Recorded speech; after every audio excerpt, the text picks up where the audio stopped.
most beautiful person. Il n'y a personne comme Jésus. He is our life. He is our life. He is the glorious King. He is the most beautiful person. There is no boss like him. There is no boss. Il n'y a pas de boss comme lui. Amen. Hallelujah. Let's love him with truth and spirit. Let's love him. Let's work for him. Let's work for him. Let's work for him in truth and in spirit. Hallelujah. Amen. Hallelujah. Let's clap for Jesus. Come on. On peut exagérer. On peut exagérer pour ceux qui sont assis.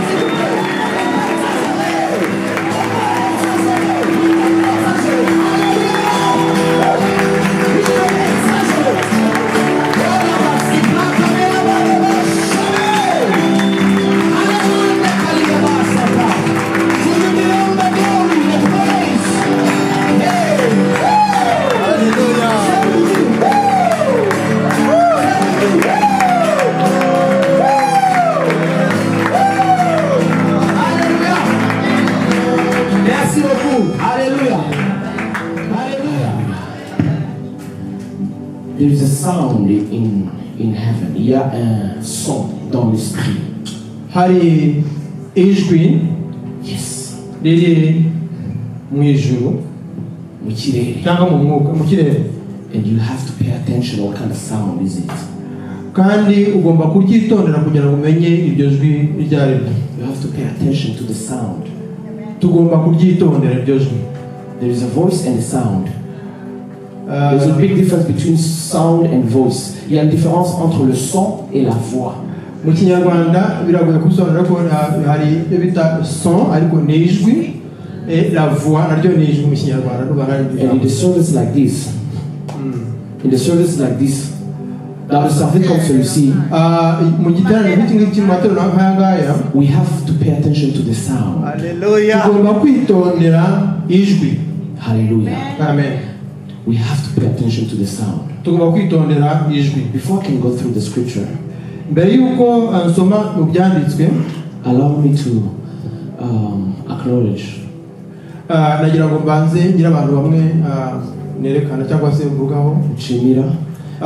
Chimira.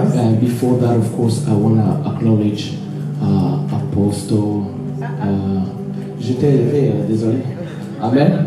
That's why I say you have to pay attention to this sound. Sometimes we say things.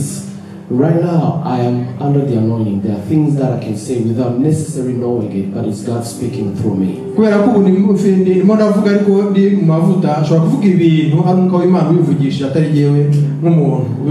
attention to the sound. So I want to thank you. Let's clap for Mama. Let's stand up and clap for her. Amen. Let's honor her. Let's honor her. The mama of this house. Amen. Yes. Thank you so much for thinking about us. Thank you. And we are grateful. We are not taking this for granted. We are taking this as an opportunity and we are very thankful. And my wife, salutation from my wife. And my church as well. So greetings to you and to the whole family of Eastwind.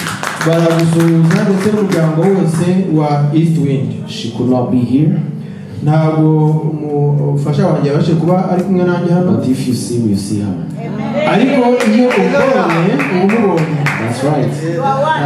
We are one. Amen. So as she explained to some of you, she is a mother to me.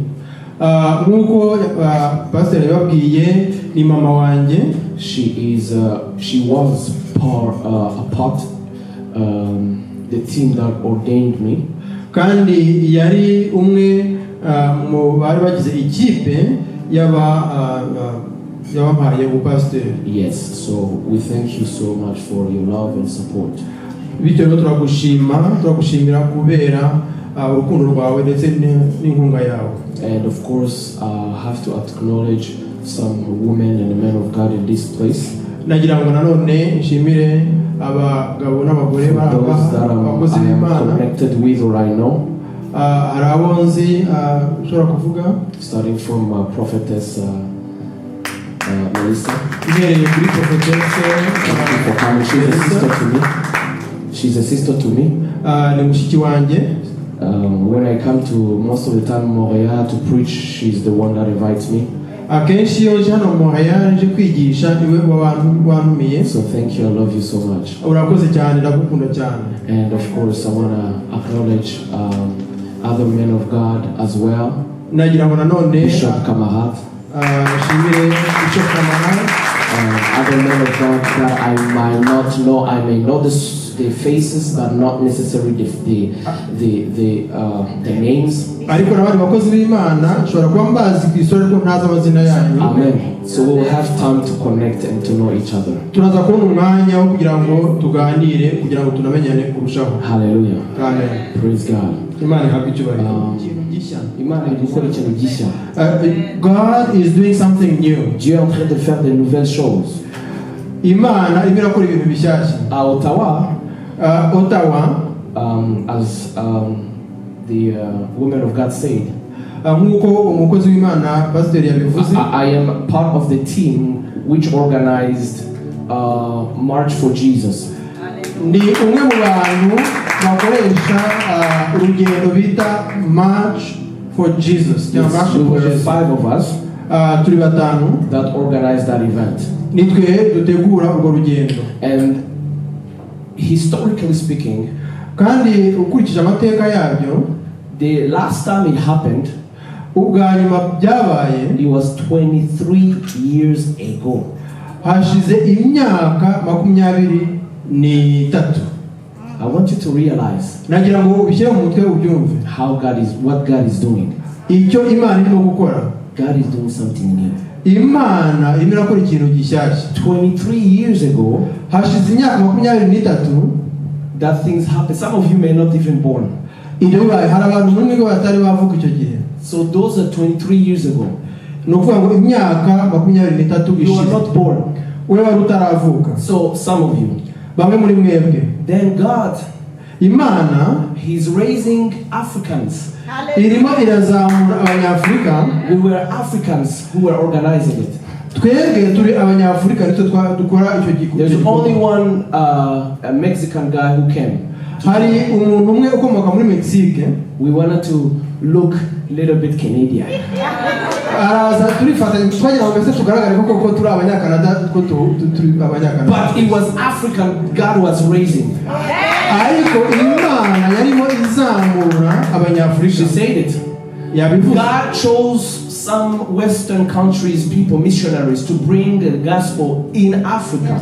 Imana yahisemo bamwe mu bazungu muri bihugu bitango by'uburengerazuba by'uburasirazuba pardon kugira ngo kwigisha muri Afrika. So they came back. Now it's our turn to come back. None ni umwanya wacu kugira ngo tugaruke tuzahangaha to preach the gospel here. Kugira ngo twigishe because it is a new season. Kubera ko ni igihe gishyashya. It's a new things God is doing. Ni ikintu gishya Imana irimo gukora. So be part of it. Nagira ngo ube mu bantu barimo kugikora. Hallelujah. Amen. Hallelujah. Amen. You have to be part of it. Ugomba kuba umwe mu bitabira icyo gikorwa. We receive more than 2,000 people. Twakiriye abantu barenga 2,000. Clap for Jesus. It is for Jesus. Amen. This was not simply marching. Je marche no. It was. This is spiritual. Hallelujah.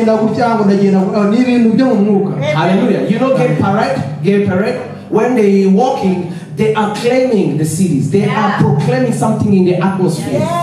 niyo barabonye rwa rugendo rw'abatinganyi iyo bagenda bafite ibyo bagenda bavuga mu nzira amagambo batura. So when we walk, we just don't, it's not entertainment. iyo rero natwe tugenda ntabwo ari kugira ngo twishime, si ibyishimo gusa. Yes, it's not entertainment, it's spiritual.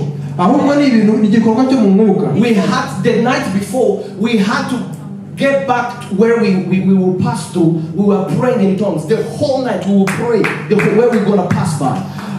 ijoro ryabanjije urugendo twaraye dusenga, twageze muri iyo nzira dusengera iyo nzira. It's spiritual. icyo ni igikorwa cyo mu When I mwuka. say 2,000 people came to support, yes, it was for the glory of Jesus. iyo uvuga ngo haje abantu babyitabiriye ni ukubera icyubahiro cya And Yesu. on top of that, hejuru y'ibyo there were young people.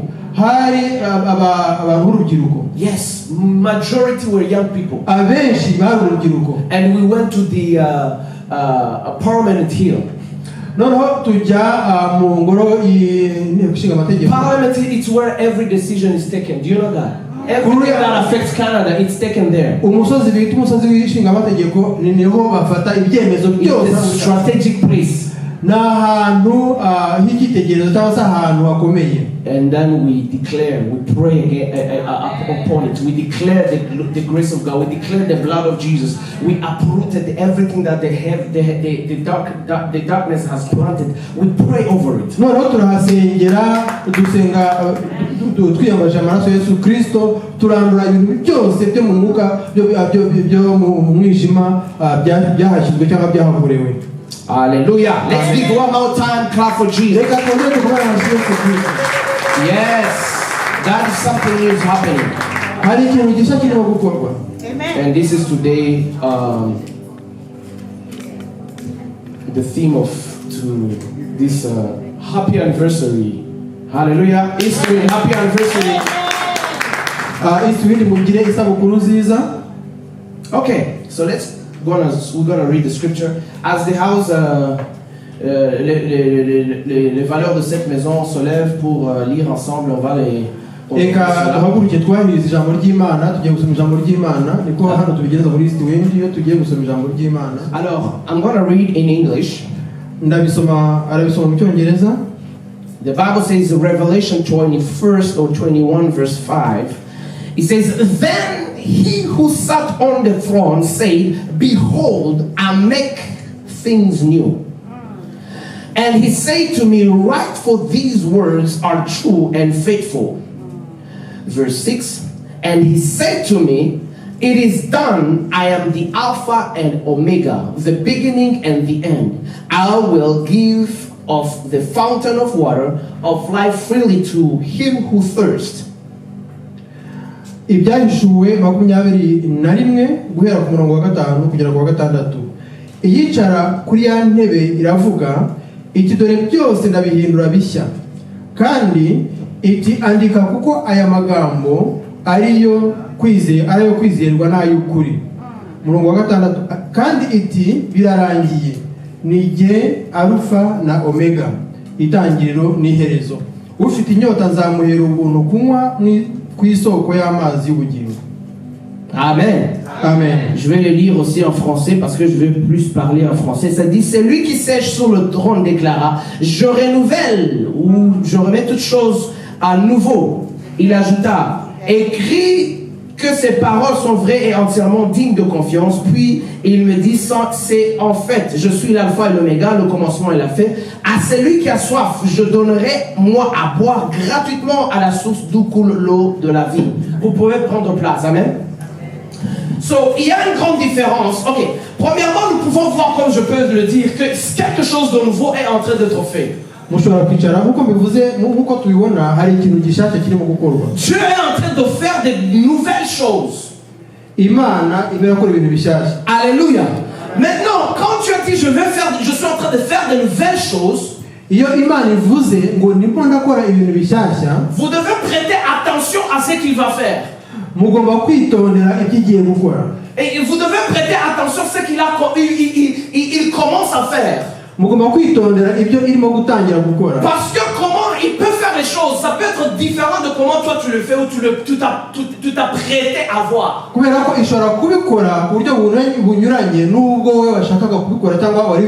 voyons dans la Bible, Dieu pouvait faire des choses nouvelles chaque fois. Il faisait des nouvelles. C'est un jeu de mouvement en fait. Dieu n'est pas un Dieu statistique ou statique. La Bible dit que ceux qui croiront en lui, out of their belly, out of their belly shall flow the rivers of the living water. It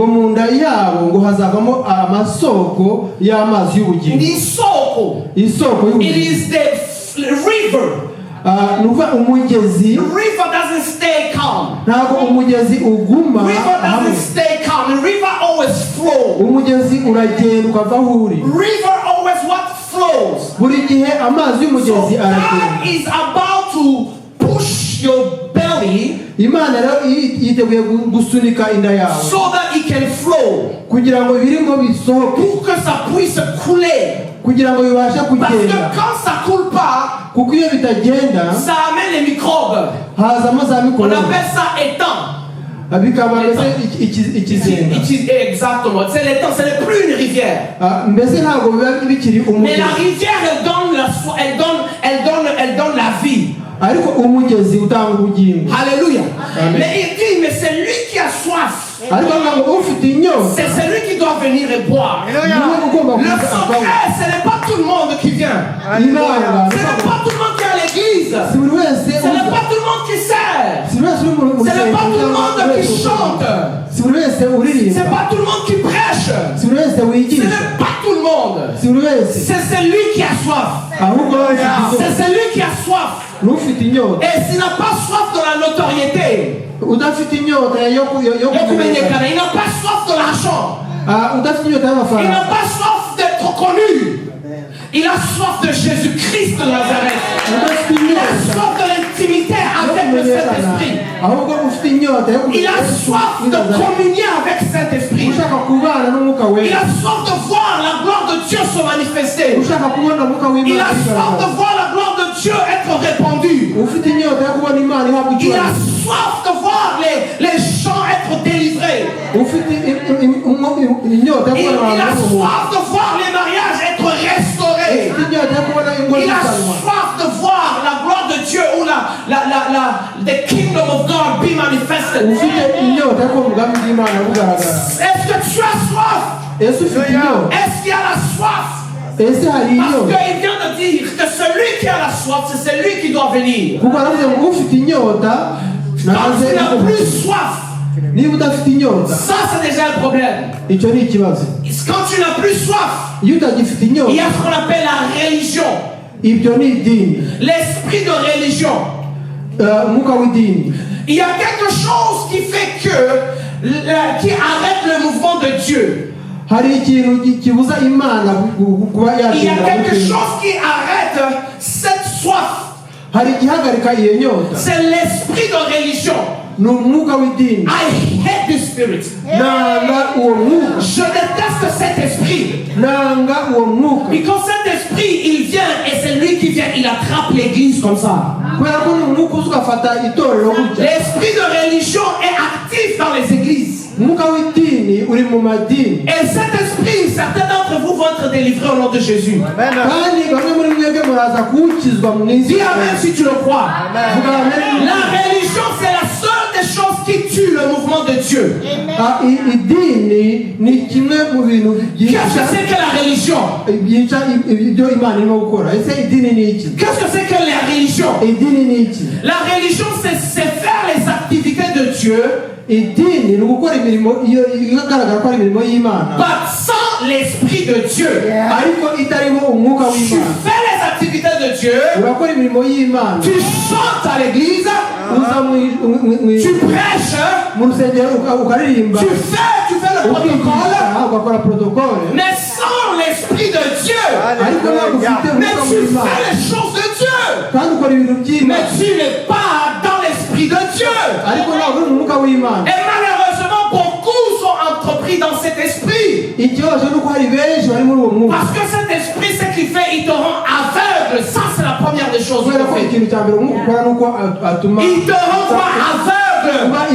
Tu ne vois pas.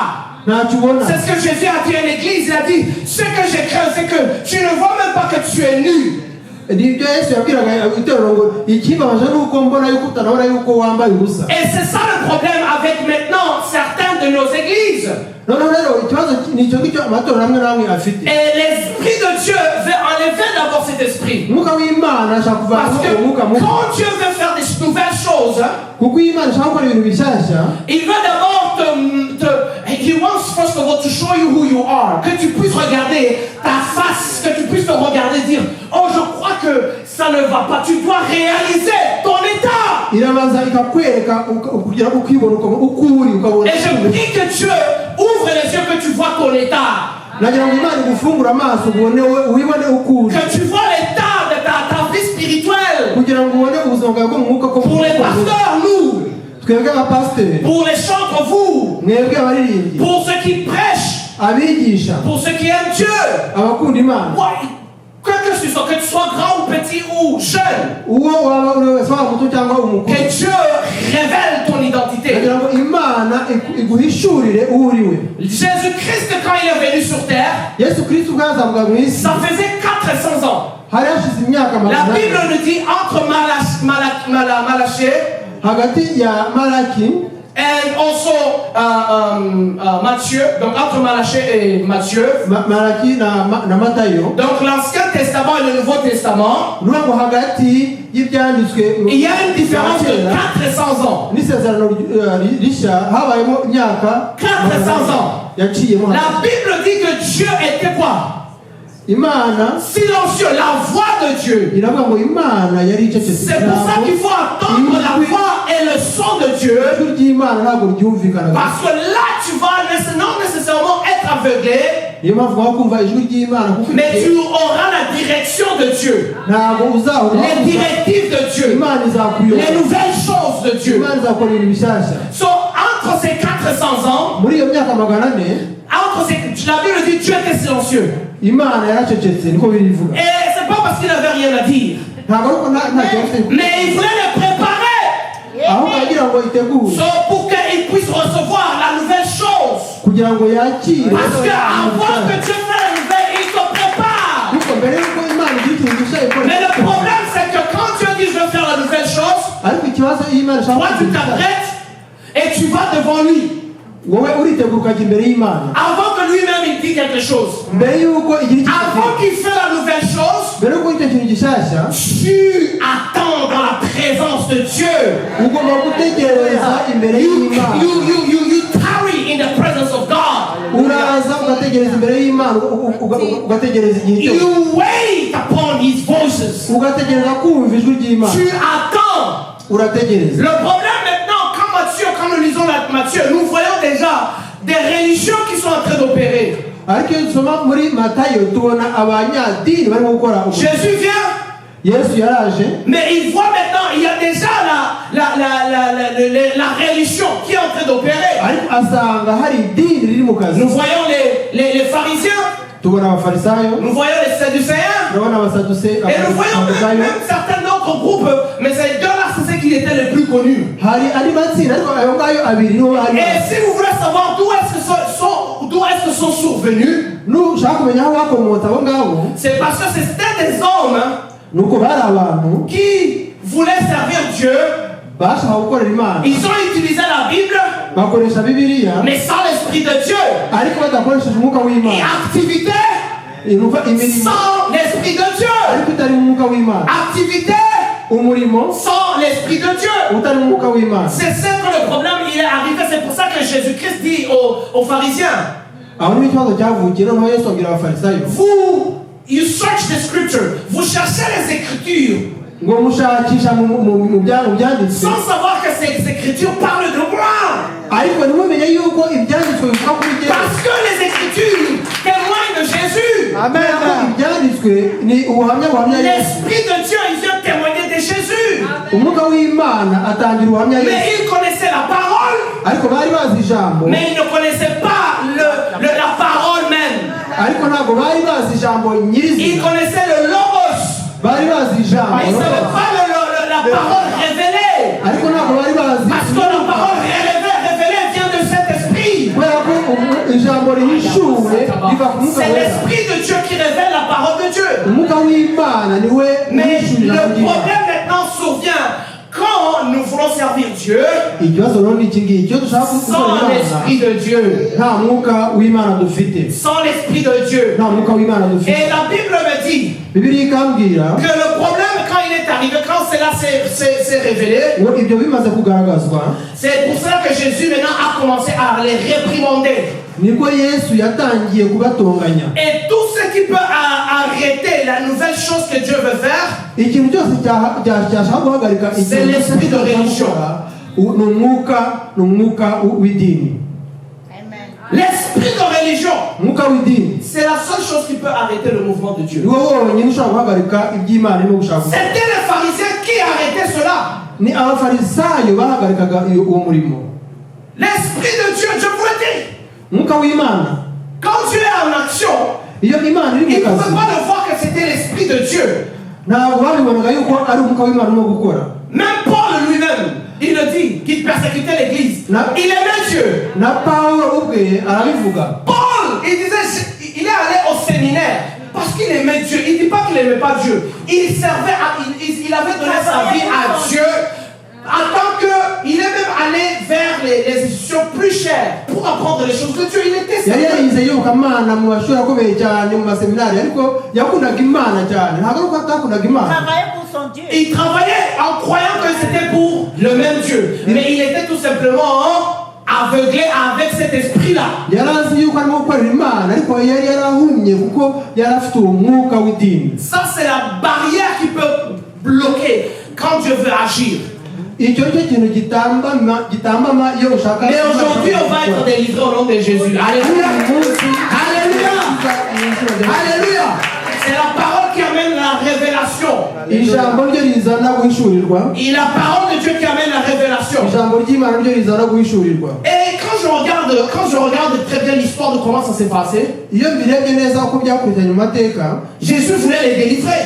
Yesu yagira ngo ababohore. Et nous voyons beaucoup de gens, même des pharisiens, beaucoup qui sont venus à Christ. Kandi twabonye ko hari abafarisayo ndetse n'abandi bantu benshi baje basanga Des Yesu. salins, oui, ils ont commencé à recevoir, y compris Nicodème. Batangira kuza bamusanga baramwakira barimo na Nikodemu. Mais ils ont commencé à briser cet esprit de religion. Batangira gusenya uwo mwuka w'idini. Because, vous savez pourquoi? Quand l'esprit de religion est brisé, la première indication que l'esprit est brisé, c'est l'humilité et la repentance. C'est l'humilité et la repentance. Il a allé voir Jésus, il a dit, je veux même te voir, même si j'ai des problèmes. Il est venu la soirée, mais il voulait le voir. L'humilité et la repentance. Guca bugufi nicyo kigaragaza ko uwo mwuka amaze gusenywa. Yaje nijoro asa nk'uwihishe ariko aza kumureba. Mais quand l'esprit vient, il attaque. Et même cet esprit n'a pas peur que tu sois pasteur ou que tu sois. Il n'a pas peur. Ariko umwuka w'idini ntabwo utinya ngo wowe uri pastor cyangwa ngo ntabwo utinya. Je vous le dis. Ndabikubwiye. Et je vous le répète. Kandi ndabigusubiramo. Vous ne savez pas des gens qui ont été contre nous pour cet événement March for Jesus. Abantu baturwanyije ubwo Parce qu'on était des le jeunes. marche pour Jésus. Parce qu'on était des jeunes. Ngo kuko turi Ils n'ont pas reconnu que Dieu peut utiliser rien pour glorifier son nom. Alléluia. Imana yakoresha ubusaza kugira ngo ubashe kugira Il y a ngo ceux qui ont vu, oh, qui sont ces black people, et ils sont jeunes, ils n'ont pas encore l'expérience. Est-ce qu'on va soutenir? Ils ont été épris de voir 2000 personnes venir soutenir leur frère. abantu bose abasore babirabura barashaka iki ariko babonye abantu bibiri baje gushyigikira Yesu. C'est l'esprit de religion, il n'a pas peur de quelqu'un. Umwuka w'idini ntabwo utinya, ntabwo utinya. Il n'a pas peur. Ntabwo utinya. Il t'attaque tout simplement si même tu es chrétien, même si ça. Et des fois, là, ça peut même t'attaquer si tu as été. Si ça t'aide même beaucoup. Mais si tu fais beaucoup des années dans l'église. Niyo umaze imyaka myinshi mu itorero umwuka wagutera. Et d'ailleurs, tu es le bon candidat. Ibiriya mpamvu ni wowe mukandida. Et je vais vous dire pourquoi. Kubera Parce que tu fais les choses à la the same thing, à la même manière. C'est comme ça que ça se fait. C'est comme ça que ça se fait. C'est comme ça que ça se fait. C'est comme ça que ça marche. C'est comme ça que ça marche. Et ça devient une loi.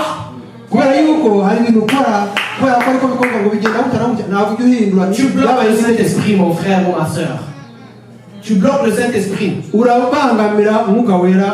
Dieu veut agir, tu amènes tes lois, tu amènes tes ta, et le Saint-Esprit est coincé. Tu bloques le Saint-Esprit. Laisse le Saint-Esprit agir. Laisse le Saint-Esprit parler. Laisse le Saint-Esprit inspirer. Alléluia. Alléluia. Laisse le Saint-Esprit.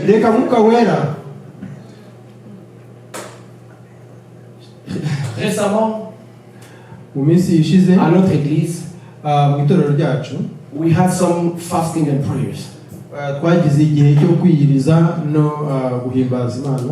And then I'm going to tell you how this spirit works.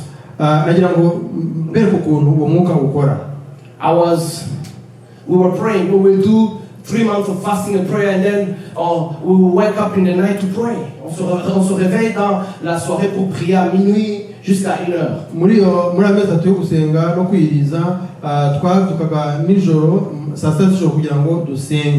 And then sometimes we will put some days where we will not be praying. Sometimes des fois on ne priait pas, donc on mettait une pause pour une raison ou d'une autre. Et puis personne ne se levait pour prier. Et c'est là où le Saint-Esprit m'a parlé. Et puis un des problèmes que j'ai avec l'église, je ne parle pas de vous. Je parle de moi. Il m'a dit, un des problèmes que j'ai avec l'église,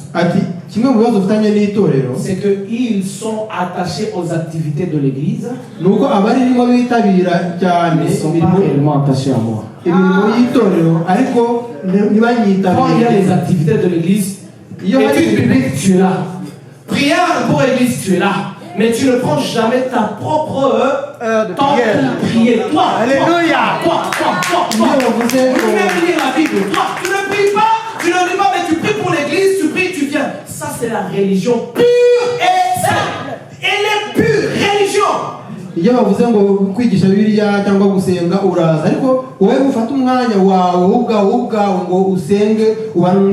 à notre église, on va arrêter toutes les activités de l'église.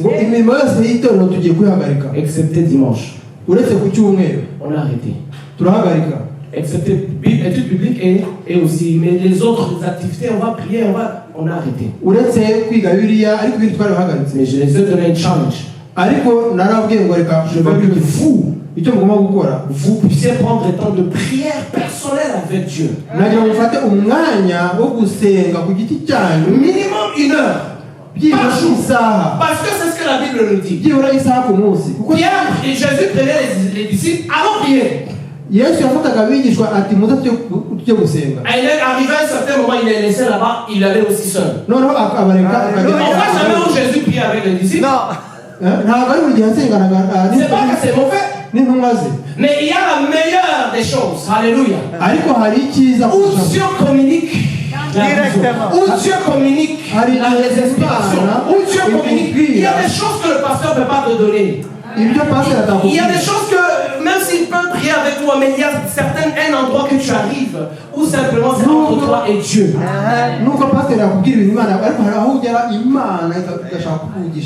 On a arrêté tout. Maman, n'aie pas peur de changer les choses. Alléluia. N'aie pas peur d'être. Si vous venez à notre église, maintenant ce n'est plus même comme ça. Là où vous êtes venus. Pour simplement que les gens ne soient pas. Religion. Oh, c'est comme ça, ils viennent, ils s'assoient. Alléluia, amen, ils s'assoient. Non. Alléluia, amen. Mais une des choses que j'ai pris et je pousse, c'est la prière. Et j'ai pris, je dis personnel. Et je les appelle. Est-ce que tu as prié? Tu as prié pour 1 heure. Est-ce que tu as jeûné pour 1 fois au moins la semaine? Même ma femme là. Je dis, est-ce que tu as prié? Je faut que tu pries après. Parce que je suis responsable de sa vie. La Bible dit, le mari c'est le prêtre de la maison. Alléluia. Tu dois être responsable. Si ta femme ne prie pas, c'est toi le responsable. Non, c'est vrai. C'est toi le responsable. T'es marié ici, amen. Si ta femme ne prie pas, ne dis pas c'est la faute à un. Dis, amen là, s'asseoir quelque part et dis pourquoi tu ne pries pas. Mais si toi tu ne pries pas, il ne faut pas lui dire. Il faut pas dire pourquoi tu ne pries pas si toi aussi tu ne fais pas. Je ne peux pas lui dire si je sais que je ne le fais pas. Alors je dois être sûr que je suis accountable, redevable, elle aussi elle est redevable. So, c'est pour cela tu dois, comme je vous dis, ça c'est moi, c'est ce que Dieu nous dit. Et si ça va t'inspirer, gloire à Dieu. Mais je vous le dis tout simplement, un des problèmes que nous avions, c'était ça. Ils participaient aux activités de l'église, mais quand ça vient à leur propre relation personnelle, ils ne font pas, ils ne pratiquent pas.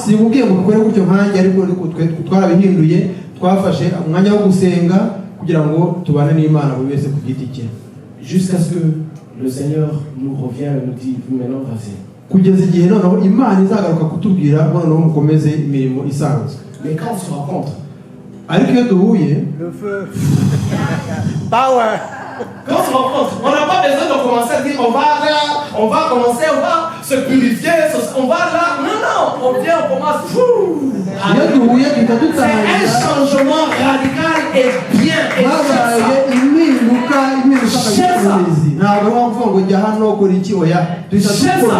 Là, je sais que je suis en train de les préparer pour la venue de Christ. Pas nécessairement pour l'agrandissement de l'immeuble, l'agrandissement de l'immeuble,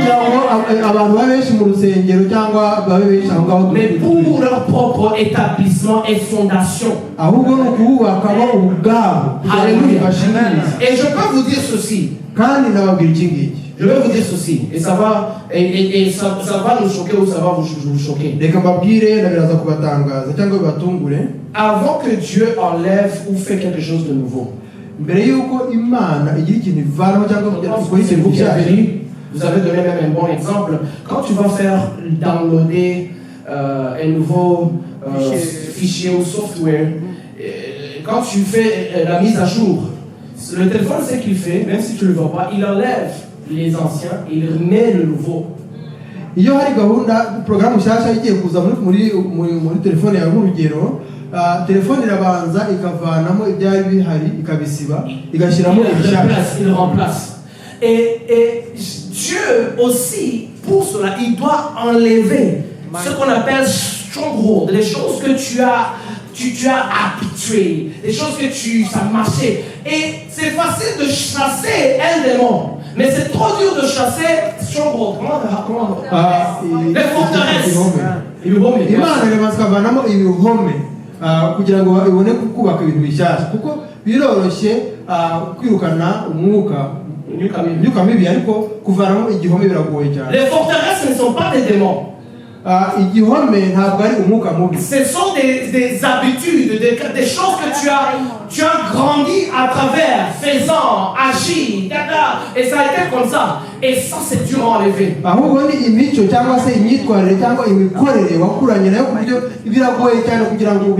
Ça demande des enseignements et des enseignements. Et la première des choses que Dieu veut enlever, c'est ça. Et je vais te dire ceci. Prends un temps personnel. Mets un calendrier. Au moins 1 heure par jour. Où tu vas dire je veux devant la présence de Dieu. Et ne dis pas quand je veux avoir le temps. Parce que tu n'auras pas le temps. Tu dois créer le temps. Je vous le dis, j'ai des enfants, j'ai 3 enfants, le plus petit a 7 mois. Crée un temps. shyiraho igihe Dis à cette heure-ci, c'est mon temps avec Dieu. ugene ngo isaha iyi n'iyi ni umwanya wanjye Si n'Imana. ça arrive que tu ne peux pas, tu peux le remplacer avec un autre temps que tu as mis. niba utabishobora Programme-le. uzasimbuza icyo gihe ikindi kintu. Servir Dieu, ça demande la discipline. ariko ufata gahunda kuko gukorera Imana bisaba kuba ufite gahunda. Alléluia. Amen. C'est la discipline. ni ugukorera kuri gahunda, Ce n'est pas les émotions, ntabwo ari amarangamutima, mais c'est la discipline. Tu te disciplines à faire cela. ahubwo ni gahunda wiha. Alléluia. Amen. Ça, et quand tu vas dans la présence de Dieu, iyo ugiye imbere y'Imana, demande à Dieu, brise-moi. saba Imana, wibwita Imana nsenya cyangwa nsenyura. Alléluia. Ça, c'est la plus belle prière que tu peux faire pour toi-même. iryo ni ryo sengesho ryiza kurusha andi masengesho wavuga ku giti cyawe. Alléluia. Amen. La plus belle prière que tu peux faire pour toi, si tu t'aimes vraiment, niyo wikunda koko, c'est de dire à Dieu de te briser. bwira Imana igushenjagure. Dis Seigneur, bwira Imana que je sois l'homme le plus humble sous cette terre. ndashaka kuba umuntu wicisha Que bugufi, je sois l'homme le plus brisé sur la terre. umuntu Que je sois l'homme le plus brisé. umuntu washenjaguwe kurusha Quand tu abandi. es brisé, mon frère ou ma iyo soeur, washenjaguwe, quand Dieu t'a brisé, il va t'utiliser. Alléluia. Alléluia. Il va t'utiliser si tu es brisé, si tu es réellement brisé. yagukoresha niba Parce qu'il n'est pas utilisé. Il peut t'utiliser même si tu n'es pas brisé. yagukoresha Mais il utashenjaguwe, a utilisé ceux qui ont été brisés. ariko unakoresha abantu bashenjaguwe. Parce que quand tu as été brisé, kuko iyo tu washenjaguwe, sais que la gloire lui revient. Amen. Quand tu as ou quand tu n'as pas, tu lui donnes la gloire. waba ufite cyangwa Qui est des gens, qui icyubahiro. n'est pas des gens, Gloire à tu Dieu. donnes la gloire à Dieu. Quand je vais à la rue, je presse, que personne ne m'écoute. Je vais au nom de Jésus. Quand tu es brisé, le Seigneur t'utilise. Demande à Dieu de te briser. saba Imana igushenjagure. Dis avec moi, Seigneur, Seigneur, brise-moi. brise-moi. Seigneur, Shenjagure. brise-moi. Mana Brise-moi. shenjagura. Que ça ce soit une prière pour toi. Si tu aimes vraiment ta vie, il doit te briser. bikubere isengesho niba kuko ubuzima bwawe. Alléluia. Amen. Quand tu es brisé, ça fait mal, mais c'est bon. Et la Bible dit, c'est la sémence, elle donne vie quand elle est morte. C'est ça le secret d'être utilisé par Dieu. C'est que tu dois mourir. Si tu ne meurs pas, tu vis. Et c'est plus Christ qui vit, même si tu peux le dire, tu vis. Mais c'est quand tu meurs. Et ce processus, ça fait mal. iyo imbuto Et pour voir les yapfuye, nouvelles choses, c'est par la mort. Les nouvelles choses ne viennent pas sans passer par la mort. Qui t'a dit? Il n'y a pas de résurrection sans la mort. Ce n'est plus la résurrection, c'est la comédie. kuzuka ntabwo bibaho hatabayeho gupfa. Tu dois mourir. ugomba gupfa, Mais c'est mourir, tu dois mourir volontairement. Alléluia. Ça ne veut pas dire oh, c'est pas un accident. Non. On ne meurt pas volontairement. On meurt avec volonté. Comme Jésus a dit qu'elles ne sont pas ma volonté, mais ta volonté. Alors quand tu vas vers Dieu, c'est ça une prière. Tu ne vas pas vers le prière du Seigneur. Donne-moi un mari. Seigneur, donne-moi une femme. Seigneur, ce n'est pas mauvais, mais ça ne doit pas être la priorité. Sois brisé d'abord. ugomba gupfa kugira ngo ubone kuzuka. Amen. Brise-moi.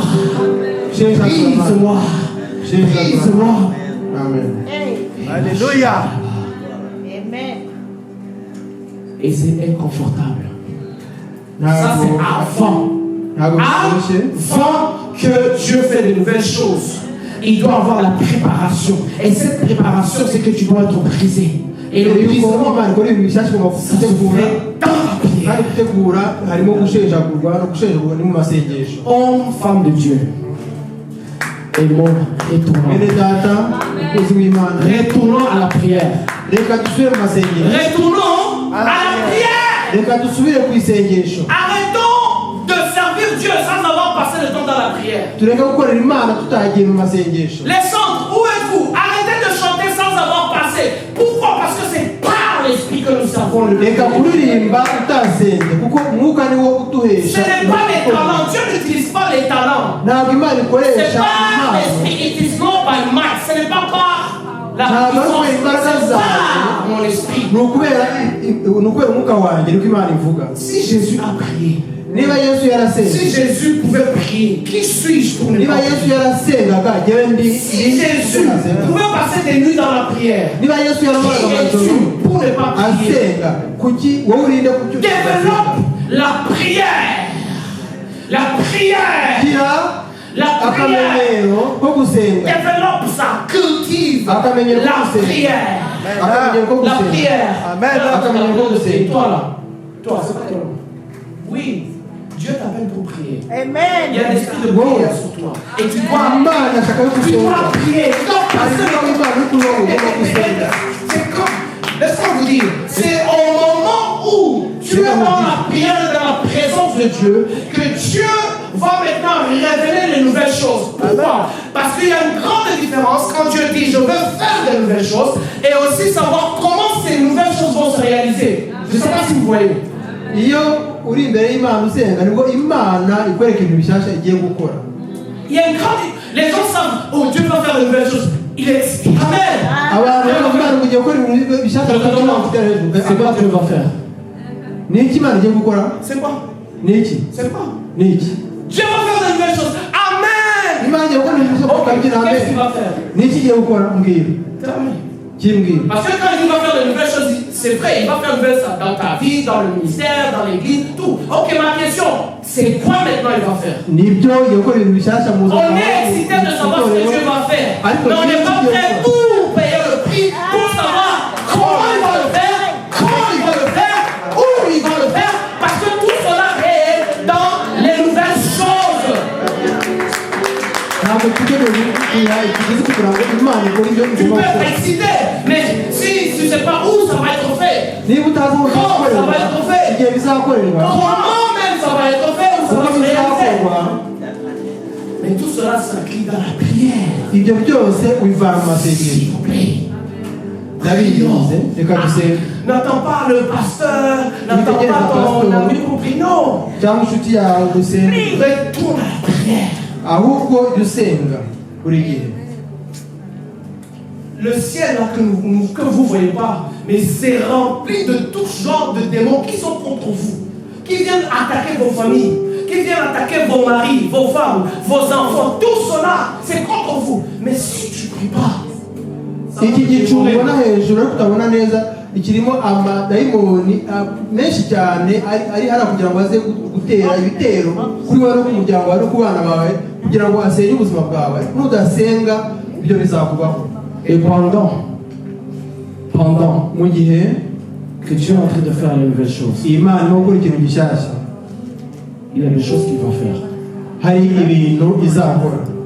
La première des choses, Icya mbere, He's going to connect you with new or with people. izaguhuza n'abantu bashyashya. Every time you see God doing something new, Buri gihe Imana uzaba arimo gukora ibintu gishyashya, God always connected them with somebody. yarabanzaga igahuza abantu n'abandi. That's how God does things. Ni uko Imana ibigenza. Moses, he connected to someone. Timothy, he connected to Paul. Timote yamuhuje na Pawulo, Élisée, he connected to Elisha. Elisha connected to Elijah. Et nous voyons que dans le parcours de Dieu, God will always connect you with a person.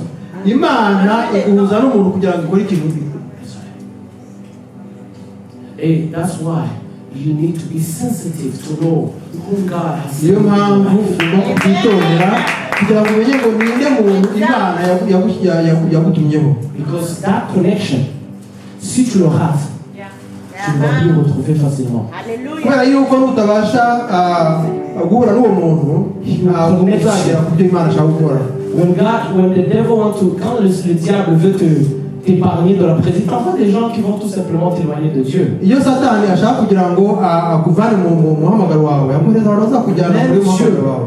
quand il veut t'utiliser ou te demander dans une autre dimension, Imana nayo il te connecte avec d'autres personnes. Et c'est pour cette raison, toi, ce que tu dois faire, c'est de savoir qu'est-ce qu'il est en train de dire, qu'est-ce qu'il est en train de faire. Tu dois être connecté et tu ne peux pas le faire qui si m'a tu n'es pas vraiment connecté spirituellement dans la prière. kandi ukaba uri mu mwuka w'amasengesho. Peuple de Dieu, je vous en supplie. Nous sommes en train de jouer avec l'œuvre de Dieu. Nous pensons que l'œuvre de Dieu, c'est chanter, c'est prêcher. L'œuvre de Dieu, c'est ici. S'il vous plaît, prions. S'il vous plaît, priez, priez. Je vous demande, pardon, priez. Apprenez ou bien mettez un calendrier. Ça doit être une habitude. Apprenez à prier. Il n'y a pas de jeu là. On n'est pas en train de jouer. Quand nous faisons l'œuvre, ce n'est pas du jeu, c'est la réalité, c'est la vérité, ça tient trop à Jésus. Trop à Jésus. Mais on doit prier. On doit prier. Apprends à prier. God is presence. Change ma vie. Change la vie de quelqu'un ici. Change mon voisin. Transforme mon limite. Et bah, tu passes du temps. Guess what? La Bible dit il est le rémunérateur de ceux qui le cherchent. Amen. Amen. Amen. Je vous ai dit avant le changement, pendant le changement, la nouvelle chose.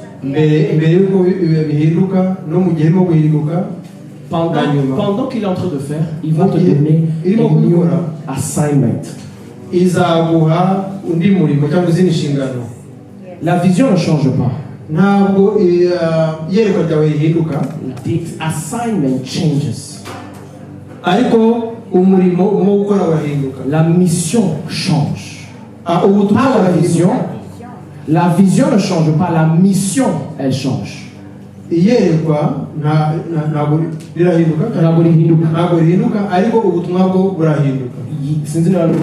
mission, elle ne change pas. La mission ne change.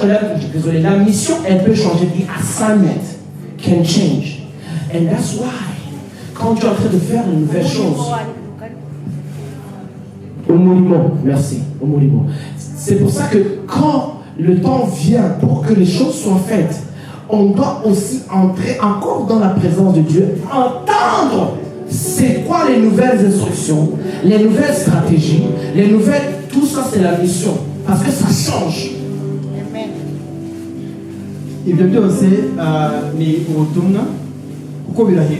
Et ce qui est le plus important dans ce temps-là, il ne faut jamais se comparer. Amen.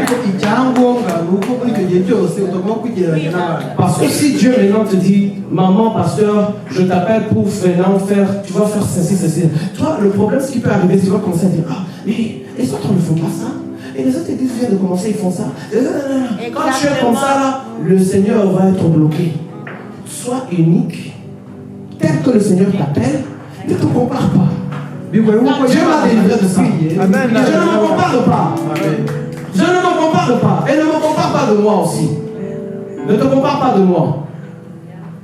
Quand Dieu veut faire des choses, il te donne un nouveau assignment. Et then, dans le temps, le diable va essayer de dire, mais lui, il a fait ça, lui, c'est comme ça que ça marche. Amen. Ça se fait dans la prière toujours. Dans la présence du Saint-Esprit. L'intimité avec le Saint-Esprit. Dieu peut t'amener à chanter. Je vais prophétiser sur toi. Oui. Tu sais que tu es une prédicatrice, tu sais ça. Tu sais ça. Maman,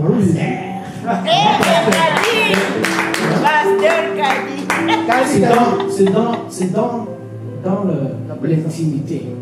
Et maintenant, il va commencer à te révéler comment tu fais les choses. Le ministère ne peut nécessairement être identique. Mais c'est quand tu es dans le temps, il commence à te montrer comment toi tu œuvres. Tu n'es pas nécessairement appelé à chanter comme les autres. Il y a certaines chanteuses, tu chantes une certaine chanson et ça peut bénir. Et toi tu veux les faire la même chose. Non, tu as ta propre façon. Et c'est là que tu dois découvrir. How is it? Don't try to be like others. No. Find your own way, the way, and that is in His presence. I'm telling you. uko ugenda umwegera niko azagenda kwereka uko gukora kuko That's how the Holy Spirit revealed by in His presence. Dans sa présence. Et ne pas les presser. Ne presse pas le Saint-Esprit, s'il vous plaît. wishaka kwihutisha mwuka wera Tu lui donnes le temps. In His presence, avec le temps, au moment opportun, il te révèle. igihe cyawo igihe cy'umwuka wera azaguhishurira. La troisième chose pendant. Je dois le faire vite. La troisième chose, le plus pendant que Dieu est en train de donner, il faut être en anglais, je veux dire, you have to be weird. Tu dois être radical. Alléluia. Dis avec moi, Amen. Amen. Laissez-moi vous dire pourquoi vous devrez être radical. Le royaume de Dieu appartient. Violent. Violent. C'est avec violence qu'on prend. Le problème, c'est que on veut être éduqué, philosophe, tout. Non, sois violent. Dans la mission que Dieu te donne, sois violent. In the assignment that you have, be violent. Désolé, papa. Tu continues avec lui. Pendant que tu fais Dieu te donne une mission, sois violent. iyo Imana iguhaye ubutumwa ugomba gukora ufite urirwaye Sois violent. barindwa cyangwa Vous savez pourquoi on umwana doit être violent? Parce que quand tu connais ta mission, iyo uzi ubutumwa bwawe c'est la plus grande révélation que tu vas recevoir niryo hishurirwa rikomeye cyane sur ce que tu dois faire ici sur terre. ku byo ugomba gukora hano mu isi. Vous savez que beaucoup de gens sont dans les églises, sont dans les ministères, sont dans ils font ça, mais ils ne sont pas en train de faire leur mission assignment. ariko batarimo gukora ibyo Imana yabahamagariye gukora. To do your assignment. ugomba gukora umurimo Imana Parce yaguhamagariye. que c'est là où Dieu va te récompenser. aho niho Imana izaguhemba. Dieu ne nous récompense pas parce que nous avons fait beaucoup. ntabwo Imana iduhembera ko twakoze byinshi, Dieu nous récompense parce qu'on a fait ce qu'il nous a demandé de faire. ahubwo iduhemba ko twakoze ibyo yadusabye gukora. Faire la mission. Assignment. C'est umurimo bon. w'Imana, Que personne ne te mente. umurimo J'ai twashinze. fait ça, j'ai fait ça, j'ai fait ça. À ntibazakomeze la fin, il dit, welcome, faithful, kuko nyuma aravuga ngo muze mwebwe abizerwa, faithful servant, n'est-ce pas? abakozi Good banjye servant, amen. beza. S'il te plaît, n'essaye pas de te Comparer. comparer, wishaka mais kwigereranya, sois authentique et aussi en même temps sois violent. Prends, ba wowe ariko kandi ube n'intwarane. sois violent. Ba Parce que intwarane. le diable va amener à te dire non, sois be bold. On n'a pas l'esprit de peur. Satani azaza agutera Et prie pour ça, d'ailleurs. ubwoba kandi unabisengere. Paul dit priez pour moi afin que je puisse prêcher avec audacité. Uravuga ngo munsengere kugira ngo mbashe kwigisha dushize amanga. Boldness comes from God. Gushira amanga biva ku Mana. And you have to be. Ugomba gushira amanga. Parce que le monde que tu trouves ici, they are bold, I'm telling you. Kubera ko muri iyi si harimo ibindi bintu n'imyuka ishize amanga. When you open your phone, what do you see? Iyo ufunguye telefone yawe ni iki? When you open your TV, what do you see? Iyo ufunguye televiziyo yawe ni iki? People outside are bold, Abantu bari hariya hanze bashize amanga. but the church is not bold. Ariko itorero We're ntabwo afraid to ryashize say amanga. something. Dutinya kugira ibyo We're tuvuga. afraid to be cancelled. Dutinya ko We're afraid to be labeled. dutinya ko bavuga ngo turaba n'aba. Be bold in Jesus' name. Shira amanga mu izina rya Be bold in Jesus' name. Shira amanga mu izina rya Be bold in Jesus' Shira name. amanga mu izina rya Speak Vuga. when nobody's speaking. Iyo nta muntu urimo kuvuga. Hey. And the last assignment, the last after your assignment. Hanyuma nyuma yo guhabwa nyine umurimo I say before the assignment, before the renewal, hari biba mbere y'uko Imana igira icyo ikora, during, mu gihe irimo kugikora, and then after. na nyuma yaho.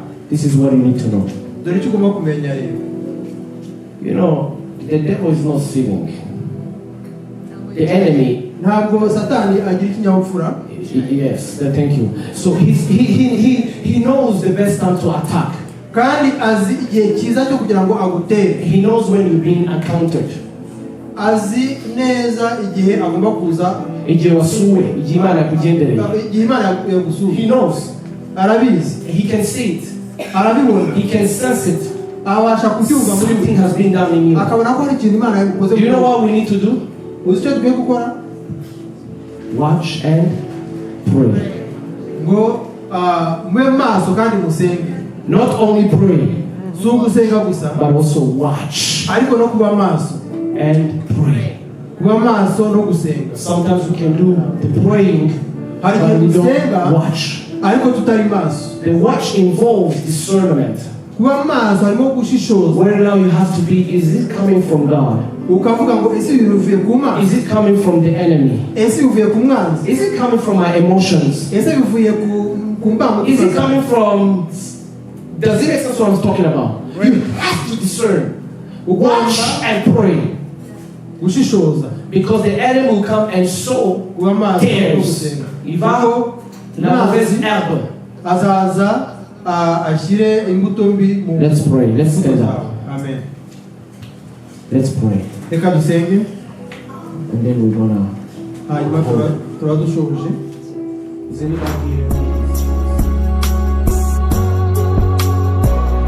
East Wind Ministries. Seeking God.